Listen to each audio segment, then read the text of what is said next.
उठो मुअर्रख लिखते जाओ, मैं सुनाता हूँ। लिखो कि जब तक हम अमेरिका के गुलाम रहे, इमरान खान पर एतमाद था। जब उसने कहा कि अमेरिका के गुलाम नहीं हैं, तो अदम एतमाद हो गया। लिखो कि उसके कुछ साथी भी उसे सिर्फ पैसों के लिए छोड़ गए, हालांकि उसने तो पूरी दुनिया में इस्लाम और पाकिस्तान का नाम ऊंचा किया था। लिखो कि उसके लोटे साथियों से जब पूछा गया कि कप्तान का साथ छोड़ने पर क्या दोबारा आपको अवाम वोट देगी, तो उन्होंने कहा कि ये अवाम तो 2-3 दिन में सब कुछ भूल जाती है।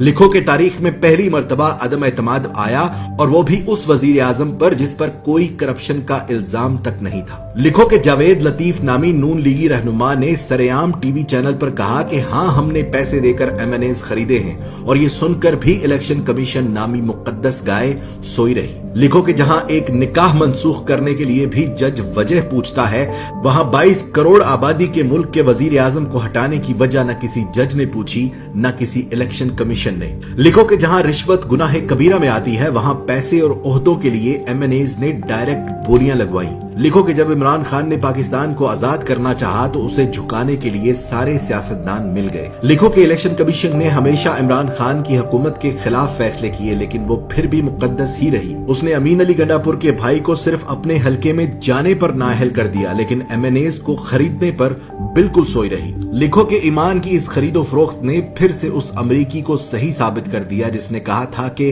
पाकिस्तानी पैसे के लिए अपनी मां तक बेच देते हैं। लिखो कि जब बगैर किसी कसूर के असेंबली में तमाशा लगाया गया, तो अज खुद नोटिस लेने वाले भी तमाशाई बने। लिखो कि पेट से सोचने वालों ने अमेरिका और मगरबी ममालिक के गुलाम सियासतदानों का साथ दिया। लिखो कि वो मर्दे मुजाहिद ये जानते हुए भी हक पर खड़ा रहा कि पैसे में बड़ी ताकत होती है। लिखो कि इस्लाम का नाम लेकर सियासत करने वालों ने उस शख्स की मुखालफत की जिसने सारी दुनिया में अपने नबी पाक सल्लल्लाहु अलैहि वसल्लम और इस्लाम पर लगे इल्जामात को गलत साबित किया। लिखो कि हम जहालत के उस समुद्र में रहते हैं कि जहां से हमें कोई नहीं निकाल सकता। लिखो कि महंगी गैरत कबूल नहीं थी, इसलिए सस्ती बेगैरती का इंतखाब हुआ। लिखो कि पाकिस्तान में ऐसा वक्त भी आया कि अगर ये कौम चाहती तो अपने लीडर का साथ देकर उसे गुलामी से निकाल सकती थी, मगर झूठे और मक्कार दज्जाली सियासतदानों ने उनकी आंखों पर जहालत की ऐसी पट्टी बांधी कि पेट की दलदल में औंधे मुंह गिर पड़े। गुलाम थे, गुलाम रह गए।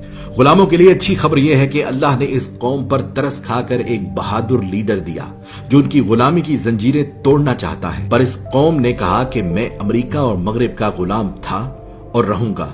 मैं गुलाम इब्ने गुलाम इब्ने गुलाम इब्ने गुलाम। वक्त ने साबित किया कि बर्रे सगीर की ये मिट्टी बड़ी बेवफा है। ये अपने जगाने वालों को खुद मार देती है। जैसे बंगालियों ने मार दिया मुजीबुर रहमान को, पाकिस्तानियों ने मार दिया लियाकत अली को, और गांधी को मार दिया हिंदुओं ने। इसी तरह इमरान खान जो पाकिस्तान को पांव पर खड़ा करना चाहता है, इंसाफ का निजाम कायम करना चाहता है, गरीब और अमीर को एक जैसी जिंदगी देना चाहता है, उसकी जिंदगी में भी कुछ ऐसा ही मोड़ है। देखना सिर्फ ये है कि क्या हमने तारीख से कुछ सीखा, क्या हमने अल्लाह पर भरोसा करना शुरू किया, या आज भी हमारा भरोसा अमेरिका और यूरोप पर है। मेरी दुआ उसके लिए जो हक पर है, मेरी दुआ उसके लिए जो पाकिस्तान का सोचता है, मेरी दुआ सिर्फ उसके लिए जिसका ईमान सिर्फ और सिर्फ अल्लाह पर है। पाकिस्तान